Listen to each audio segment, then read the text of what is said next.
All right. Hello, everybody. Welcome to Prop Live, your weekly prop and costume making Q&A session. I'm Bill Duran, and this week we have a fantastic guest from Colorado, right? Is that Colorado where you are? Is correct, yes. All right. We have the one and only Bindi Smalls with us this week. Hello, everybody. How you doing? I'm good. With your super awesome cat earphones. I kickstarted these like, oh my gosh, like 2 years ago. And when they finally shipped, I was just so excited. Better in real life than expected. Are the speakers on front just ornamental? No, they're actually speakers. I don't have them charged right now, or I'd play it for you. That's pretty great. It's awesome. I can essentially bomb my friends with whatever terrible music I'm listening to at the time. Those are amazing. I'm still rocking these. I don't know what I have. These are my brother got me these for Christmas like 4 years ago. I'm just waiting for these to break so I have a reason to replace them. To get a new pair. Yeah.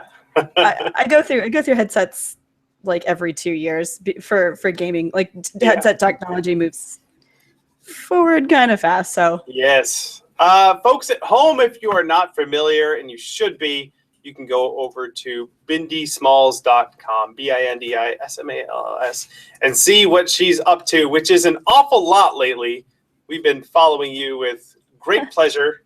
See all the cool projects you've been working on. Thank you. Thank you. For example, of course, I don't have a picture ready. You did that wonderful Nova costume. Yes.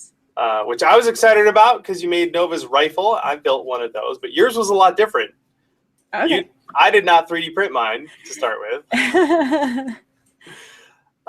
You want to tell us a little bit about I would how they love went together? to. Absolutely.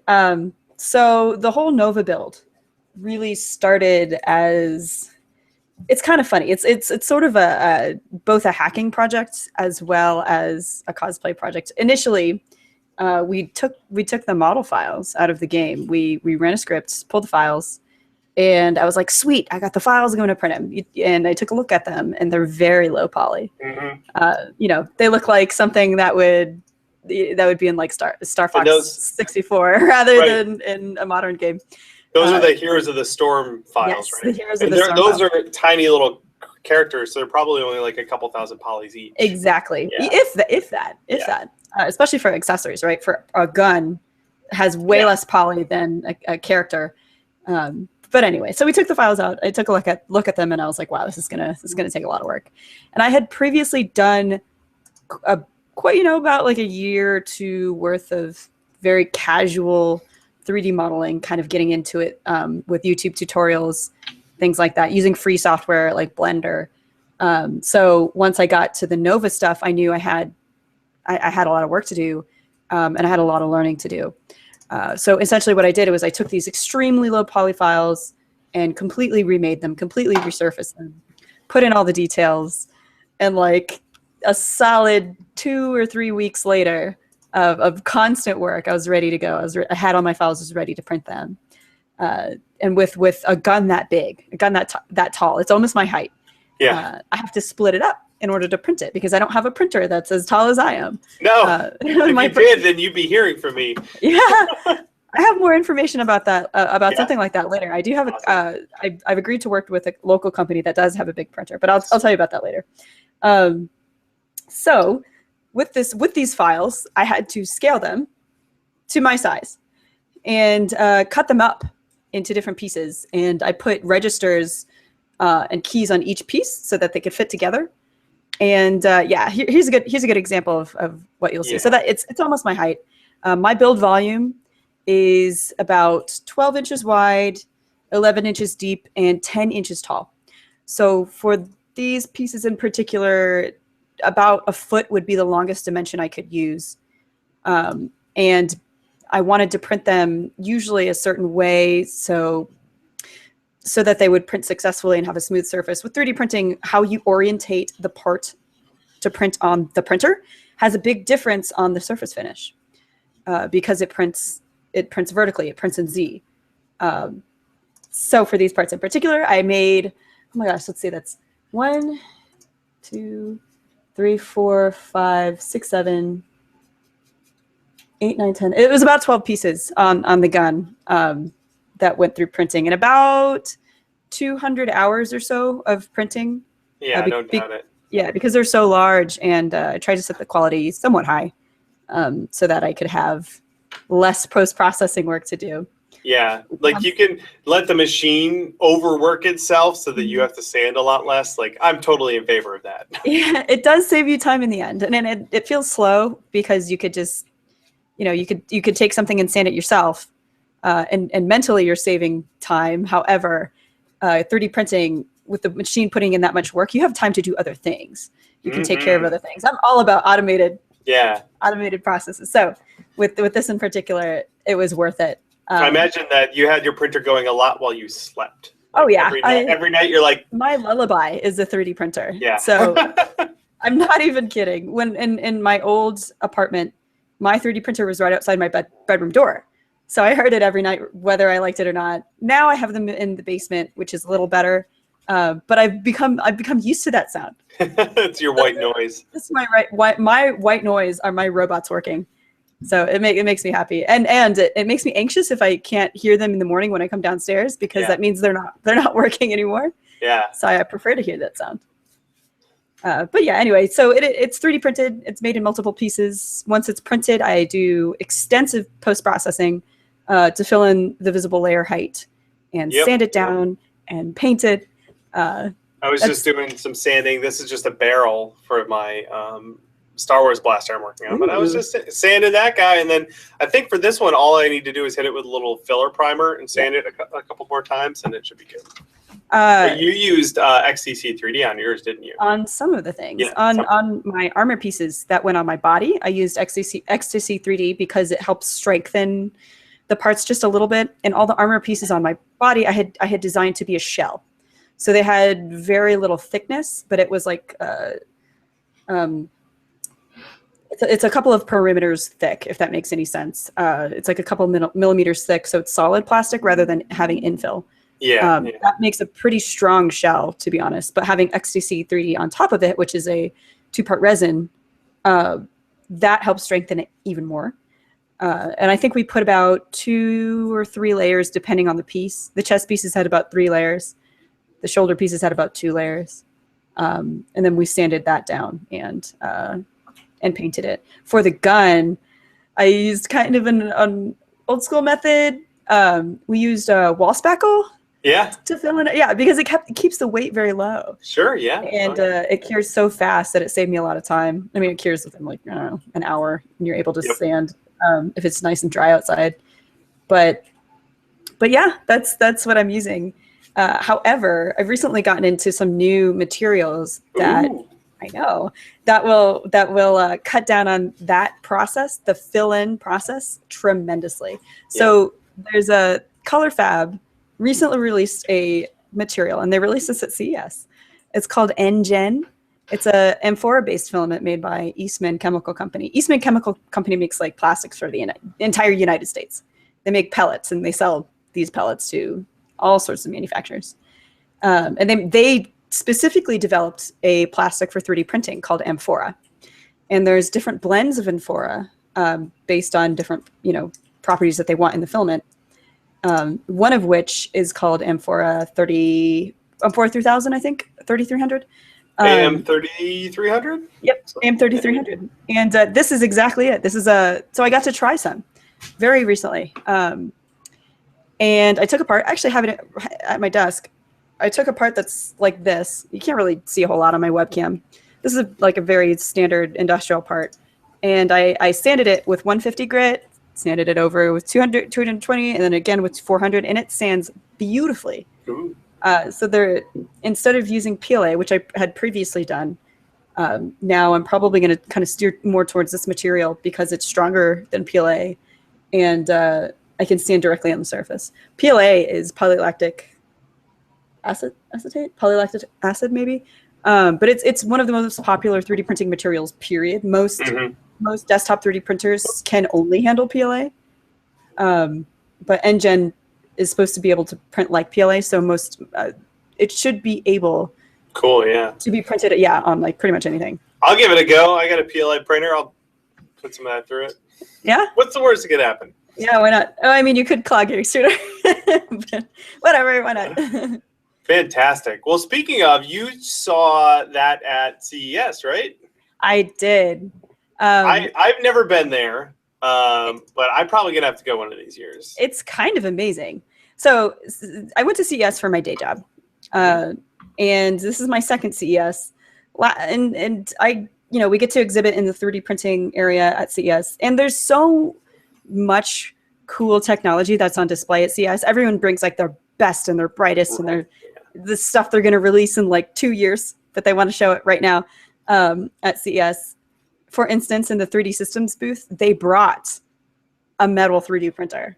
Yeah, which was kind of amazing. Yeah, and how that works is they take like metal powder. For instance, they'll have like titanium powder, shoot it with lasers, and you get this.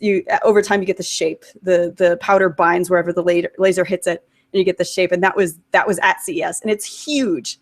It's like the size of a bathroom. It's amazing. I got to look inside, stuff like opportunities I wouldn't have otherwise, right? Right. To be able to see a machine like that, because I'm sure it costs hundreds of thousands, if not close to, $1 million. There was other cool technology in the 3D printing area, like really big printers. That's always of interest to me, and I'm sure of you too. Big print volume. Big print volume. They use the standard FFF build technology, which is what most desktop printers do, layer by layer, fused filament fabrication. And there was a printer there, and they're local to Colorado. I got to talk to them. That's about 36 inches wide, 36 inches deep, 48 inches tall. What? Which is huge, which is awesome. Yeah. I mostly, I just want enough volume really to do a helmet in one piece. Mm-hmm. Or like a chest piece in one part. I don't need one that's 4 feet tall. I mean, So yeah, absolutely, and that's my interest too. I talked to them about using their machine as a service. So maybe I could get something printed in one piece, like a chest piece printed in one piece. The Nova chest piece that I wore in that cosplay is actually 6 pieces, just the chest piece, just the front, which is, you can do, it's fine as long as you're using pretty strong glues and things like that. However, there's always a risk there of seams not meeting perfectly, or something breaking at the seam, the glue wearing over time. There's always a little bit of a risk when you have to make something in multiple pieces. So to be able to make it in one piece is pretty exciting. Yeah. Or once I'm done with you and you learn how to make amazing molds, you could just cast it. Yeah, there you go. Or do it in fiberglass. Pretty fantastic. That's That'd be awesome. For me, just because my workflow is molding and casting. Like I'm working on this gun from Star Wars. I 3D printed it knowing that I was going to mold it. Right.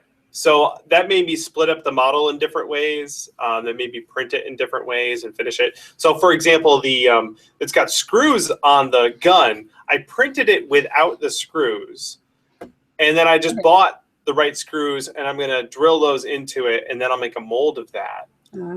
Yeah. That's how my thought process is. I do sometimes incorporate not everything has to be 3D printed. Oh yeah.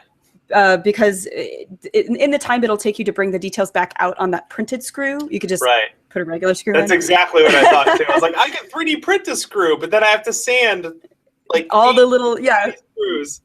Especially if it's like a Phillips, you gotta sand inside. Turns out the hardware store, you can just go buy them by the handful. Yeah. So I have definitely incorporated some things like that. I try as hard as I can though to 3D print as much as possible, especially with interiors, corkscrew or screw fittings, so that pieces fit together with a screw, and that's completely printed. I don't have to go to the hardware store and buy fittings if I don't need to. What you're saying is you really just don't ever want to leave your house. That's kind of what I'm saying. I can get behind that, by the way. I don't like leaving my house either. As long as I can order filament, I never have to leave. Now I just need a food 3D printer, and I'm good to go.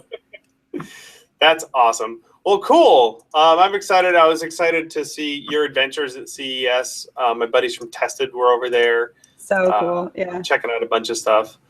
Awesome. Well, tell you what, we got a bunch of Q&A questions coming up here from our wonderful fans, and we're going to dive into those in just a minute. First, I have a little bit of housekeeping to go on my end here. We got a new toy. Speaking of new things, we got a new camera, and it's tiny and adorable. Look at this thing.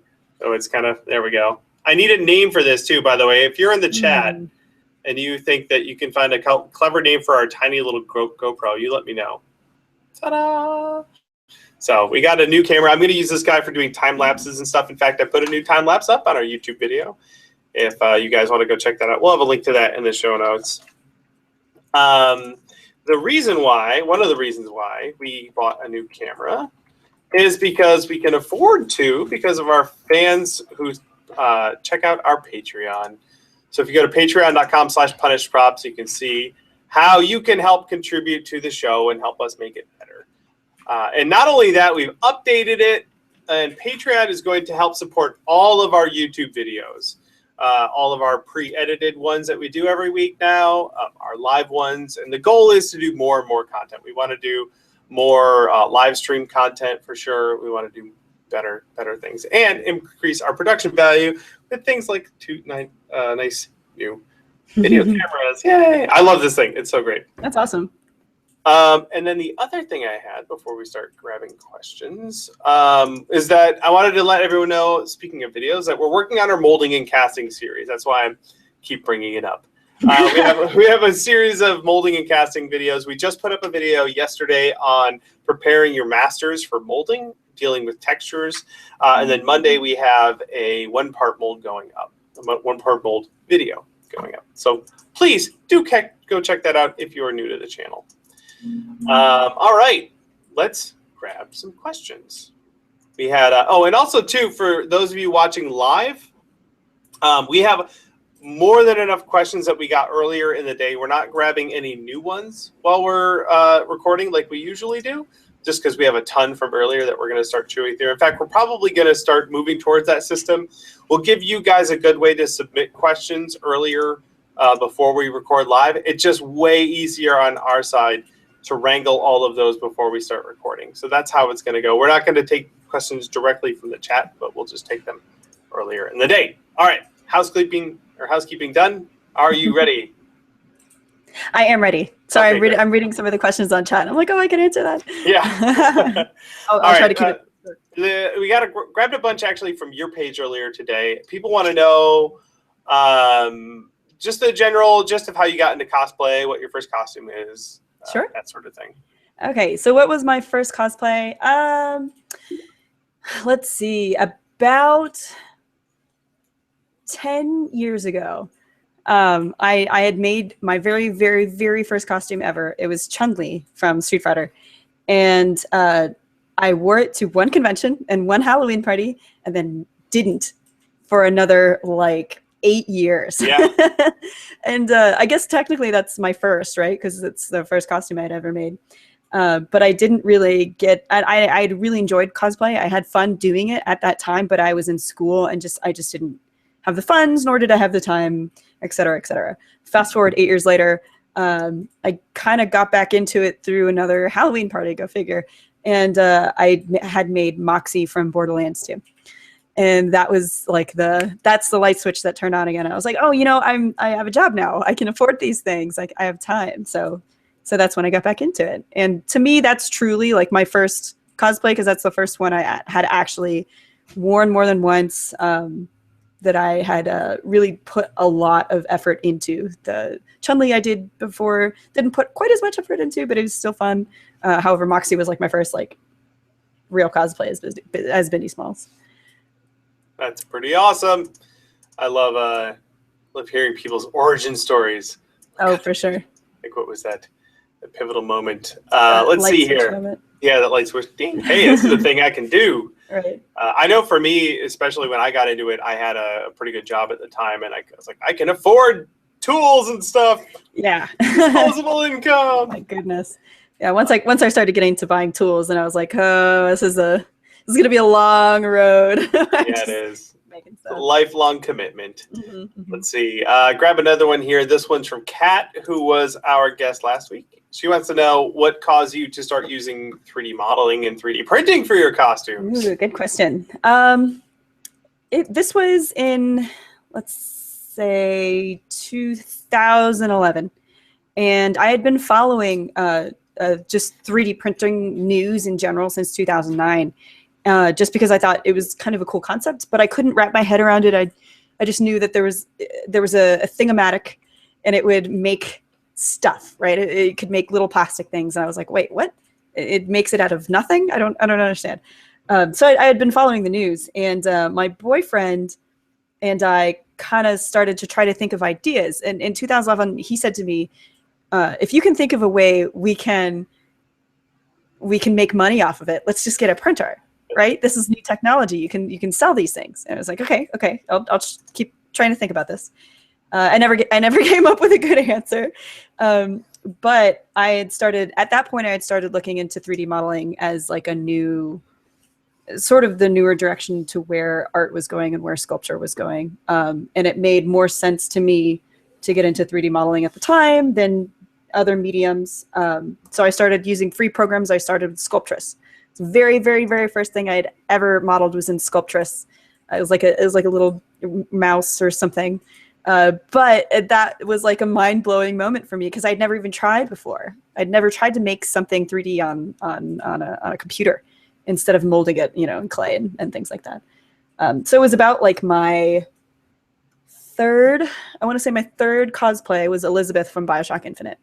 And I had 3D modeled the little choker piece she wears. It's an intricate little kind of gem with a bird on it.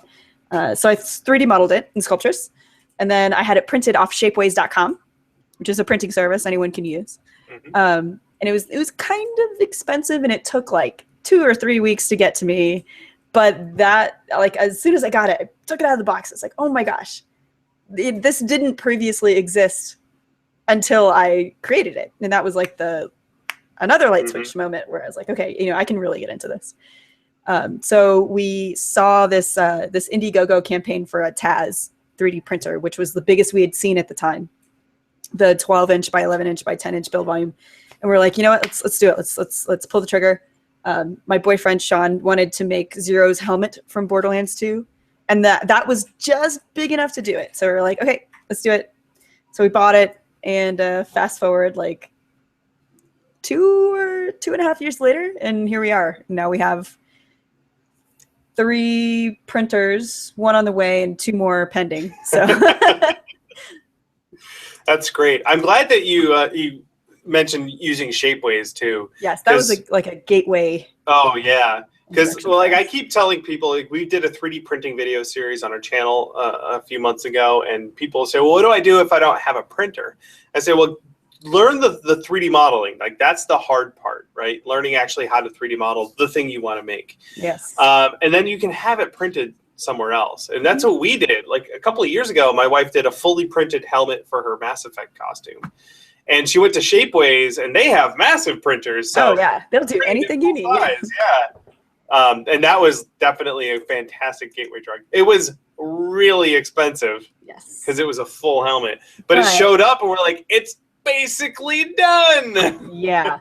So yeah, the beauty of it, especially with Shapeways, their printing quality is amazing, and it's very, very strong. It's laser sintered nylon for the most part, and they can do ceramics and things like that. Some other post-process stuff, but initially, base materials, laser sintered nylon, super strong. It's kind of expensive. These are big industrial printers that they're using. But yeah, like that takes away so much time and so much work. So if you do have the resources to do it, I recommend it. It's awesome. Yeah. However, it is expensive and it takes time. Whereas with like PLA filament, for instance, it costs $25 a kilogram. So my Nova gun, even though it's at my height, that probably costs probably around less than $150 in actual material, right? Which is really good for 3D printing. Oh yeah. So there's a cost and time kind of situation here where like, how much do you value your free time? How much do you, where if it's worth it, then you're going to get an awesome product with Shapeways, but you can also save time. I know I value my free time a lot more than my money. Definitely. Alrighty. Well, that question came to us from Kat. Thank you for your question. We have another one here. This is from Sam, our buddy Sam over at Bio Cosplay. He's curious about how you got the carbon fiber look on your Nova armor. Oh, this is fun. I actually have a video to post, and I keep forgetting. Oh. I know. It's just a simple video showing the process, but it's actually Hydrographics. Oh, cool. Nothing really that complicated. Essentially, it's a film. It's a PVA film that sits on top of water, and you dip the parts through the film into the water. The film, the PVA portion of the film dissolves in the water, and what's left is the ink. As you dip the part through, the ink is applied. And as you take it out, you get this beautiful carbon fiber pattern. And they make this film in so many different varieties. I just chose this carbon fiber because I thought this would add like a cool element to the sci-fi armor. And in the cinematic for Heroes of the Storm with Nova, everything is carbon fiber. And I was like, I got to capture that. So Hydrographics was what I used. That's really neat. I love that. See, that's the stuff I really love because it's like mixed media to get a very specific look and a specific finish on it. That's fantastic. Cool. Thank you, Sam, for the question. Let's grab another one here. We got one from Ayu Sarah. Apologize for slaughtering your name. Let's see here. Which material do you feel is better to work with when making a huge prop? They're considering EVA foam or insulation foam. I've used insulation, like pink insulation foam before. Yeah. The only you just have to seal it with something that's very strong. So you'd have to seal it with like a resin or something afterwards, or you seal it with something first and then a resin because resin will eat away at the foam. But pink insulation foam tends to be kind of brittle. Yeah. And that was my biggest hang up with it. Before I ever got into 3D printing, I did a Drow Ranger from Dota 2, and her bow I made out of pink insulation foam and then sealed with PVA glue. And it was, for the cost, it was super cheap, super fast. However, it did break at the handle because you can only go so thin. You can only get so many details before it falls apart. With EVA foam, it's so flexible. It's so durable in that sense. That I don't think anyone needs me to wave the EVA foam flag anymore. Right. I have seen people do things like make something very large out of insulation foam because it's lightweight and you can get a big form really quickly. I actually have a piece right here. This was I did a Kickstarter a long time ago. This is the prototype for it. I did a lot of insulation foam. But then you can even coat it in something like Worbla. Just make sure it's not so hot that it melts it. Right. But I don't do a lot of Worbla stuff, but I have seen people do that. And the nice thing about it is that it is large and lightweight. And then you put a nice rigid shell on the outside of it. So that's a little bit more of an expensive way to do it. Just make your cloud sword coated in Worbla. You could. That's a lot of Worbla. Or you could just make it out of EVA foam, which is how I would recommend. All right, cool. Let's truck along. We're about halfway through the episode, and we still have plenty of questions left. Let's see here. Jeppe wants to know, if you weren't allowed to use the materials you typically use, what would you use instead? Oh my goodness. If I weren't allowed to 3D print anything, I'd probably go with EVA foam. Just everything. I definitely, I'm a big noob with EVA foam. I used it really for the first time on my Nova armor. The legs behind the shin guards are EVA foam because if they were printed, I wouldn't be able to walk. So I needed like the flexibility of a somewhat. It wasn't maybe it was like I think it was about a 1/4 inch EVA foam variety, not the 1/2 inch. But that let me actually walk around. And I could treat it to be extremely similar to the 3D printed surface finish. So that would probably be the direction I go. And there's so much awesome stuff out there. Like on your channel, on the Punish Props channel, there's so much awesome information about using EVA foam. I'm convinced you can do anything with it. I'm sure as hell trying. Yeah. I got a gun back there I'm working on for my next book. Yeah. And if I couldn't use EVA foam, I'd probably use Sintra. I use a lot of that too. I have used Sintra. My Drow armor was Sintra, all of it. And I like it a lot. Yeah. But it's hard to cut out with the materials I was using at the time. Yep. So that was my only gripe, was that I was using the plastic cutting tool on a Dremel, and it would just shatter. Yeah, or it'll melt, like the yeah, it'll plastic melt. melting. Mhm. I've got this here. I'm going to do a little camera mojo because I just moved my X-Carve closer. Yeah. That's So- my next purchase. So for cutting out, it's PVC. It's foamed PVC. For cutting that out, that machine is That's fantastic. a great idea. Because you can't put it in a laser because toxic. Yeah, it emits chlorine gas. It does, sure does. And it'll ruin your laser. And Oh, it'll really? kill you, but it also ruins your laser. Interesting. All right. Thank you, Jeppe, for your question. That was a good one. I like that. Like if you're limited. Yeah, if you have to look outside of your normal methods. Yeah. People ask me, well, what if you can't use your bandsaw? I'm like, well, I would use my other bandsaw. All right, this next one comes from Steve. He says, would you know if you could use Barge, or the British equivalent, that is Alpha Thixofix, to glue foam to clothing, like, say, a hoodie or sweatpants? Yeah, you can totally do that. Contact Cement works for that. But have you ever been to this website? It's called ThisToThat. Yeah, Yes. you know it. Oh, yeah. I love that website.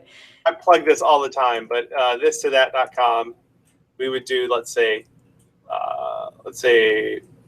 rubber or something, or foam, styrofoam, to fabric, and it recommends, you can do hot glue, Well Bond, Super 77, but Barge would definitely work too. I've also actually used E6000, depending on the fabric and depending on the stretch, basically the makeup of the textile. Like E6000 works really, really well. Mm-hmm. So that's another one I'd suggest. Definitely, yeah. Definitely. If it's in a pinch, though, I like hot glue for a lot of that stuff. Yeah, for sure. Yeah, we did. My wife and I bust out our Skyrim costumes for PAX, and those things are old and beat up. But I have. So when we got there, we took them out of the car and we literally like put them on in the parking garage. Parts were falling off. Oh yeah. But we have a power inverter in our trunk, so we plugged the hot glue gun in the trunk of our car and like hot glued everything back together. This is like a MacGyver situation. That's awesome. Yeah. All right, let's see. This one's from Sada. Bindi, do you think 3D printing will revolutionize cosplay in the near future? Do you see it as a tool that will allow people to build highly detailed projects they would otherwise not attempt? This is a pretty okay. So I'm going to get a little passionate here because this answer means a lot to me. I want to hear it. Lay it on. Okay, so absolutely, I do. 3D printing has just been getting more accessible and cheaper, and there's so many companies out there, not just 3D printing manufacturers, but like, you know, HP and Dell and other tech companies that are pouring money into this technology to try to get it out there. And the true power of 3D printing is to be able to design something and to make it in your own domicile, in your own house, right? That you would essentially be you'd have a personal manufacturing site in your house with one tool, right? That to me is like the beauty of 3D printing. Whether or not it's going to be huge in cosplay is really, I can't give a definitive answer from that, but I'd say like 90% of me is saying absolutely. It's the materials are getting cheaper, the materials are getting better, the printers are getting cheaper, and the printers are getting better, and they're getting bigger, and it's getting there, as well as the technology that we haven't had access to for so long. So like full color laser sintering, resin printers, SLA printers, those things are getting cheaper too. And that means there's going to be even less handiwork after the print comes off the bed. And here's where it gets funny. I honestly feel within the next like 10 years or so with this technology, with additive manufacturing in general, you're going to be able to print something like Rey's gun from Star Wars. You're going to be able to print that perfectly. No post-processing needed on materials, finish, anything like that. Perfectly, comes off the bed. You have it. And what's going to get even crazier is that if these video game companies or other, companies that have that make characters or content that people cosplay, make media that people cosplay, they will also be able to provide these files. So that anyone who has access to those kinds of machines, and I believe in the future a lot of people will, you would just have it. You'd be able to have this thing direct to your house. And then that kind of like not only opens the world for cosplay, but it opens the world for so much. This is essentially product to your house, right? Yeah. This is a direct product to your house. So that's when people ask me when 3D printing really started hitting the scene a couple of years ago, they asked me, is that going to replace the prop maker? And I'm like, maybe, but if it gets to that point, then it's going to replace a lot more than just prop making. Like why leave my house? Yeah. One of the things that kind of ticks me off, but I totally get it, is 3D printing cheating? Is 3D printing cheating in terms of prop making? And it's so subversive to these traditional arts that you're able to use this machine and it does all the work for you. It doesn't do all the work for you. There's a lot of modeling work involved. That's where like the true work is to me. But is it cheating? And what's really going to piss people off who think that 3D printing is cheating is that printers getting better.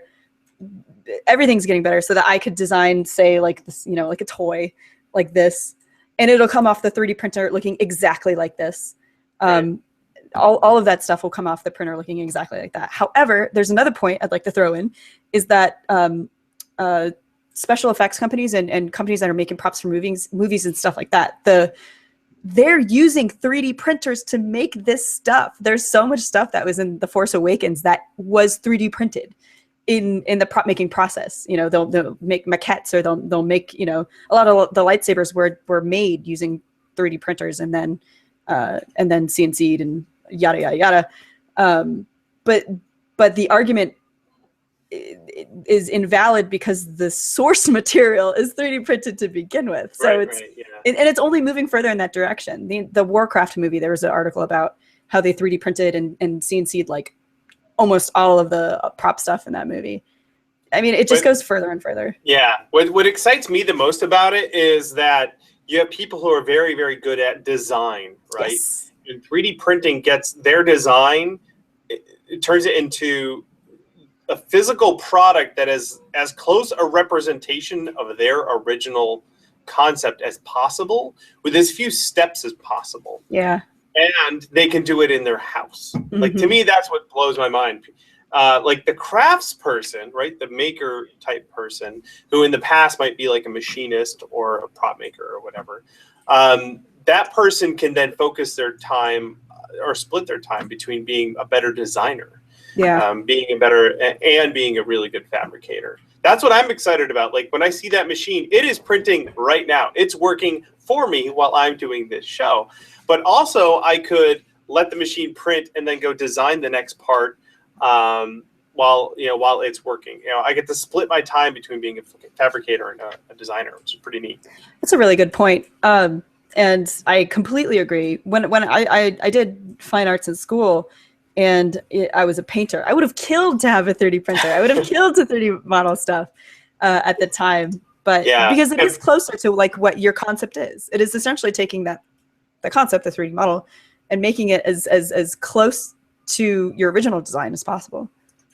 Yes, it is. Well, thank you, Sada, for your question. That was fantastic. I'm glad that you're passionate about this. This is great. I'm super stoked. I'm going to have 10 of those machines. But I'm not going to get rid of my drill press. Right. Well, like I'm not my bandsaw. Like I had a good example I posted. I 3D printed a thing. It's right here for my blaster. So here's the blaster thing. And I goofed on the thickness of it, right? And so I put it through my bandsaw and I just cut an eighth of an inch off of it. Yeah. I could have reprinted it, but it took me 2 minutes to fix it. I have to fill this in and sand it. I do the same thing. So my tools help me correct the issues, the problems I did in design. Yeah. When I just don't want to open the file again, or I can I could fix it faster and I could reprint it. So. Exactly. It's just faster. For me, it's whatever's fastest. All right, let's grab another question. This one's from Modulus Props. Let's see here. When you use oil paints for weathering a prop, do you seal that with a clear coat? If so, what type of clear coat do you use? And how long do you get the oil paint to dry? Do you ever use oil paints for that?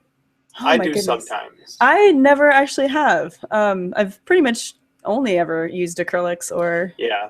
For most stuff, I use acrylics. But I will tell you, there's a greasy quality to oil paints, obviously, yes. because they have oil in them. So if I'm weathering something that I want to look mechanical and like it's got mechanical grease in it, I'll use, I like these what are they called? Water mixable oil paints. Oh, okay. Reeves makes them. There's a bunch of Winsor actually has some good ones. We'll link to those in the show notes.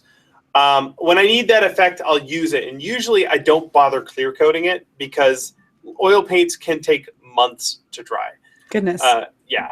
In fact, if you read the back of a can of varnish, it'll say, "Oh, if you gotta varnish your painting and it's acrylic, give it a couple days, then varnish it." If you have an oil painting, 6 months. They're like, don't clear coat it for 6 months. What? Yeah, oil paint, especially if it's really thick, takes months and months to dry. So for mechanical type stuff that I use those oil paints on, I don't bother weathering it, or I don't bother sealing it. And also I don't touch it for a long time because like days later you can smudge the paint with your hand. Yeah. But it looks so good. Thank you, Modulus Props. It's a great question. Good one. But I recommend people play with lots of different paints to figure out what gets the best look for them. All right, another one of our regulars here. This is Fearless Facade. He says, do you have any pro tips on painting convincing rust effects, and more specifically, oxidized copper? Do I ever? I love making stuff rusty. I hate props that are too clean. That's my issue. I always make everything too clean. Yeah. But yeah, I've been following you and a few other prop makers to get more tips on rusting. It's difficult to make it look natural. It really is. You can get away with it just using acrylic paints if you're good at combining colors.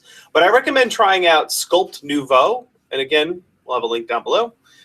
They're a company that makes finishes. They're usually for sculptures, more fine art sculptures. But they make acrylic paints with metal powder in them. So it's an acrylic paint with copper, let's say. And then they make solutions that oxidize that metal. So you put your paint on, I would base coat it in like a copper paint. Then you put this metal paint on there and you hit it with some of that oxidizing solution and it turns into legit rust. And it's awesome. That is cool. I did see your post on that and I was like, ooh, bookmark, need this. Yeah, we have a video. There's a couple of them. I like Sculpt Nouveau a lot. Sophisticated Finishes is another one. But Sculpt Nouveau has a lot more options as far as the different patina solutions they have. So I've got like an iron coating that they use, and then I use their green patina solution on that to get more of a darker red rust. But they have a tan patina solution that makes the rust a little bit more tan colored, as the name would recommend. And you can mix and match too. And when you start layering rust on there, it looks stupid legit. I absolutely love it. We did. Awesome. I did that to dirty up my Pip-Boy, and it looks awesome. Just to throw another option in here, and you might actually be excited to try this because I believe you can run it on the Dremel machine. Yep. Is Protopasta is a filament manufacturer that makes something called magnetic iron PLA. What? Yeah, it's 80% iron, 20% PLA. And when you print a part, you can sand it down. You can use sandpaper or grinder, whatever you prefer, and you can spray it with a saltwater solution, which is just a ton of water and salt water, and it'll actually rust. It's really cool. I've rusted a few prints myself, and it's obviously it's natural rust, so it looks awesome. The longer you leave it in the salt water, you'll have like nice little salt crystal growths on it that you can paint over if you need to with greens and things like that. But it's really neat stuff. It's an option that's open. However, you don't have as much control as if you were to paint it yourself. If you guys heard the commotion over here, it was me grasping for my wallet as I found the website. It's really cool, and it prints really easily. So I recommend kind of testing it out and seeing what you can do to it. I've made some BioShock little nameplates that look awesome. I really like it. Oh, it's fantastic. They also make a stainless steel PLA that you can shine up to. It's neat stuff. I'm just I'm just drooling over their website now. Rustable magnetic iron PLA composite. It's magnetic too. What? It's ferromagnetic. So if you have a magnet, you can stick it to it because the iron content is so high. Look at this thing, you guys. Look at that. This is exciting. Pick a diameter. All right, okay. I'm just going to leave that browser window open. I'm going to go ahead and buy that after the show. Let's just get 2 kilograms, $172. All right. Yeah, it's pricey. It's pricey because it's metal, you know. Yep, that's cool. That is really, really neat. Fantastic. Well, thank you. Who asked that question? Thank you, Fearless Facade, for that hit to my wallet. All right, next question comes in from Noah. He just got a lathe. What kind of sweet props can I make with it? Ooh. It's a 10-inch by 18-inch. That's about what mine is, I think. I'm not really sure. Have you ever used a lathe? I have not. Oh, well, That's exciting. It's really good for sword handles. That's how I did Mayron's razor a while back, and it's got this cool like grooved handle on there. And I did that with I took what was it? Just a cardboard tube, and I filled it with Smoothcast 300. If you have a pressure pot, that helps so there are no bubbles in your casting. So you get a nice chunk of urethane plastic, and that lathes very well, or it turns really well. I know because on my YouTube channel I said I lathed that, and all the woodworkers are like, "That's not the right term." So I turned it on the lathe. So urethane works really great for turning on the lathe. Tooling foam works really well. You can make gun barrels. That's how I did my Nova gun. Actually, I did. Or technically Kerrigan's gun. I had to do it in 2 parts. It's so long it wouldn't fit in my lathe, so I did it in 2 parts. Yep. But gun barrels, sword handles, mostly gun barrels and sword handles, actually. There's enough of them, though. There certainly are. I like making space guns an awful lot. Definitely. Well, you enjoy your new lathe there, Noah. I'm excited for you. All right. Another question. We got just over 10 minutes left here. Zach says, he's curious about getting into the prop making industry. He says, what sort of skills would you say someone could do with knowing that would be useful before starting prop making professionally? The skill, like, there are 2 sets of skills you need to be a professional at something, right? You need technical skills and you need business skills. Business skills, yeah. Small business management, essentially. Exactly. And when I quit my job to do this full time, I had plenty of technical skills and exactly 0 business skills. So yeah, once you get your skill level up to like a professional quality, start looking into the world of business. And I recommend the book I've just finished called E-Myth Revisited. It's about running a small business. That's worth checking out.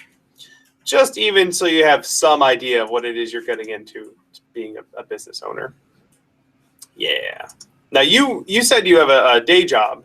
Yes. So that, and by the way, everyone, that is the best way to do it because then you have steady income and you have disposable income to spend on things like 3D printers. Yeah. And if anything, that would be my suggestion to transition. Is to have your day job and spend your free time and your disposable income on helping support your small growing business until it gets to the point where you're spending more time and making enough money to switch over.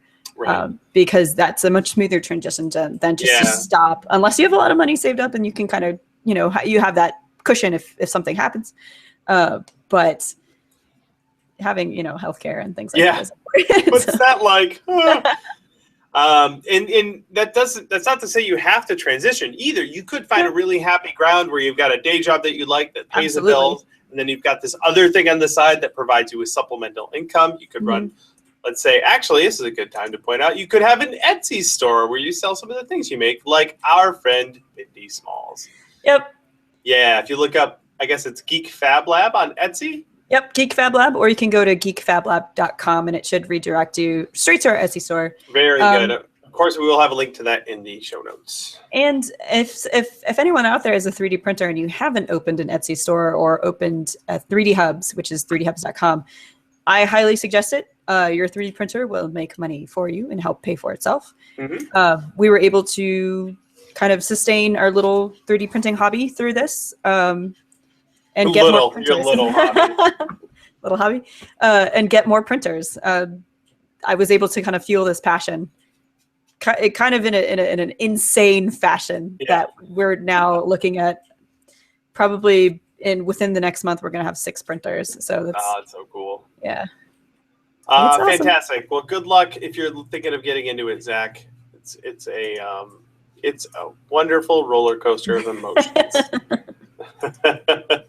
I was also curious, what sort of tools and equipment would you say are ideal for someone to have or get when you're starting out? Whatever you're good at, like, you can make a career. So a good example, a handful of people that I know who have careers as prop makers. So I have a lot of traditional tools. Like I said, a lathe, 2 bandsaws, a spindle sander, lots of sanding tools. Most of what I did getting into this was very traditional shop tools. My scroll saw got me most of the way there. It doesn't get a lot of use lately since I have a laser cutter. Poor little fella. But that got me there most of the way in my early years. But depending on what you have available to you, like my friend Svetlana over at Kamui Cosplay, she got most of her early start doing things with Worbla, and you need very few tools for that. Yeah. So it really depends on what sort of budget you have, what sort of materials are available to you. And what you're good at. You have to focus on your natural talents as well and try to maximize those. Yeah. I got to tell you what, if 3D printing was the way it is now 20 years ago, 20 years ago,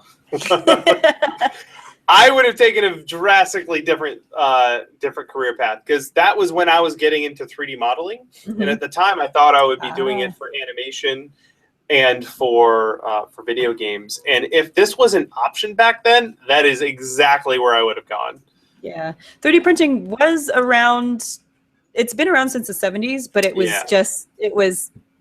it was made for the government. Yeah, it wasn't made accessible for to a high schooler. Yeah, and it has only become accessible since the early 2000s, really.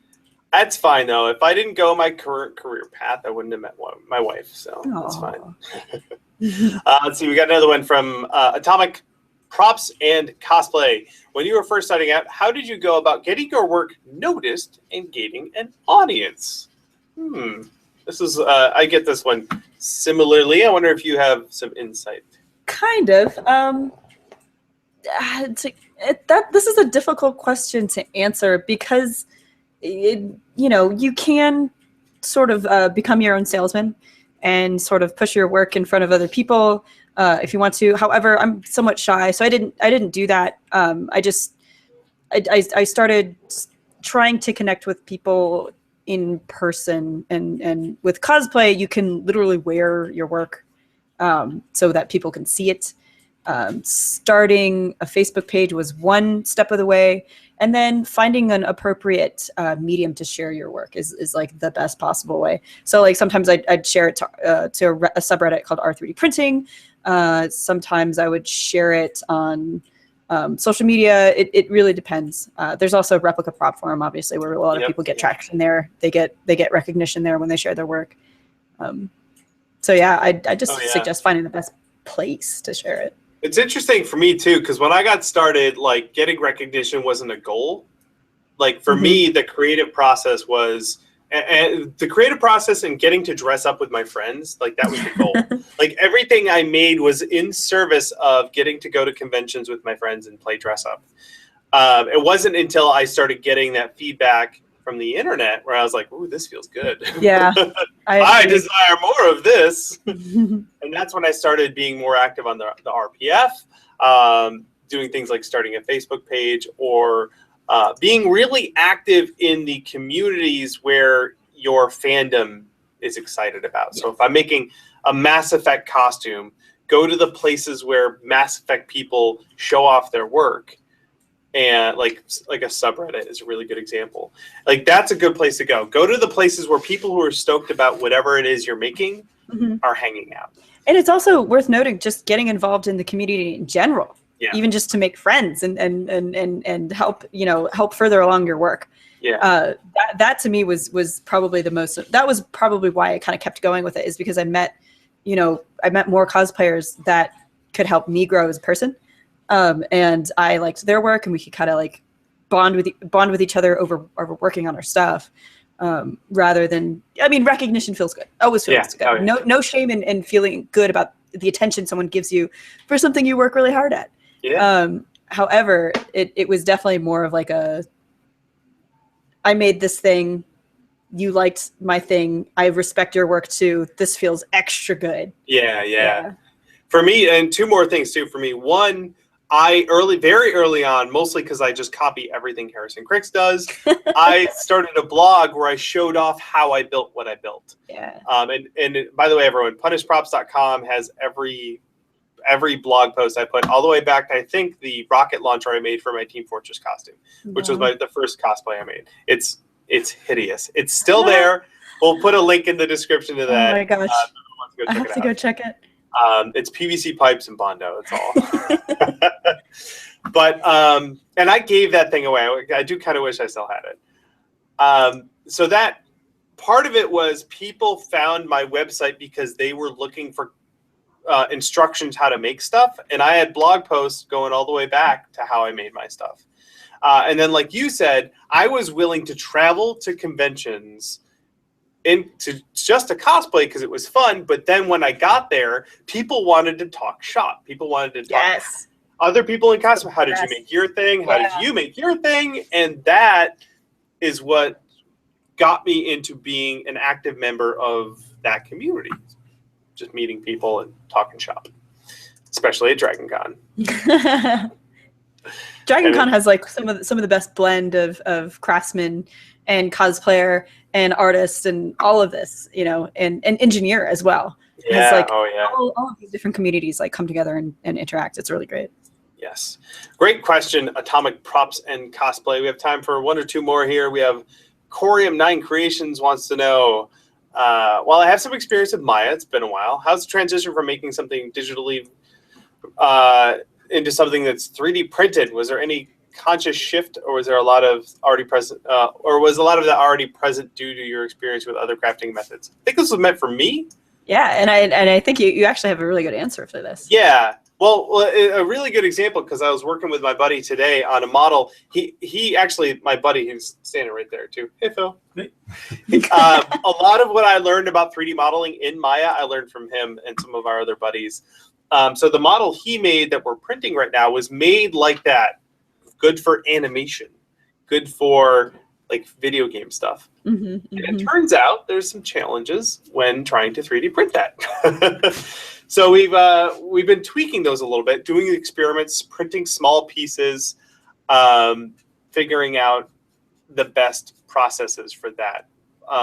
There's a bit of a learning curve. There is, yeah, and it's highly technical. Like maybe some point I'll do a video where I dive deeper into it. But yeah, I've definitely had to fundamentally think differently about the way I'm going to 3D model something, especially if I'm going to print it and mold it. Yeah. Because I'll print it in different pieces on purpose if I know I'm going to make it, if I'm going to mold and cast it. That's interesting. Actually, that's something I'd love to learn about too. Because I've taken it as far as, 3D printing and finishing, but then what would make this part easier to mold? How would I print this in order to mold it better? Yeah, a good example, let's see if I have my box of pieces here. So like this is the handle again for Ray's blaster. And the grips on here, let's do the other side because it's prettier. The grips could totally have been done right on there. Yeah. But I'm going to mold and cast it. This piece is going to be molded in a gray plastic. And then painted silver, right? Or like a chrome finish. The grips are black, so I'm going to cast these in a black resin. I'll just cast them separately. Right. And then I'll just glue them on. So much smarter. Yeah, then I don't have to paint this. It's right. I just cast it in like Onyx Fast or something. So that's one example of the thinking that went into printing this. Also, I just printed this like this way, and it was way easier than having to worry about having, these guys on there. Yeah, especially because if dome pieces like that, as you near the top of the dome, the layers, it's this weird texture on the very tip of it here. It's like wood grain. Yeah, the layers essentially become further away, X or Y axis. Maybe I'm going to do a video on this gun, but maybe I'll do a breakdown on why I made those certain decisions, about why I split it up that way. Yeah, we'll see. We'll see if that actually happens. Crossing my fingers. All right, we're just about done here, but let's grab one more. Sanit, our buddy from down in New Zealand, he wants to know, why do I like to, he's been, let me see here. Would it be easier to make something that's already out there? Sanit, I don't really understand your question. Oh, no, I got it. So what he's been doing is he's been putting his own twist on costumes, right? So he's making a like Thailand, a Titan from Destiny. So it's a Titan from Destiny, but it's a That is amazing. Yeah. That's his own flavor of fun, and I think that's such a great idea. That's something I'm crap at. Like, I always make it look exactly like the video game, but whenever I try and add my own design twist to it, it looks terrible. I kind of do the same. So I'll try to make it look exactly like the source material. Yeah. But every once in a while, there'll be like one costume a year where I'll be like, you know what? I'm just gonna go with it. I'm just gonna go on my own and do it. And this next year, I'm doing like kind of a fantasy creature, like a fawn, essentially. And with that, there's really no source material I'm basing it off of. It's just kind of doing whatever. And it's like usually just one costume a year where I'm like, I'll just put all my creative thought into this and design into this one thing, and everything else I'm just going to make as close to the source material as possible. Awesome. Well, that's a great place to end it. Thank you, Sanit, for your question. And thank you, everyone else, for your question. Thanks, you guys are awesome. You guys always bring such good stuff.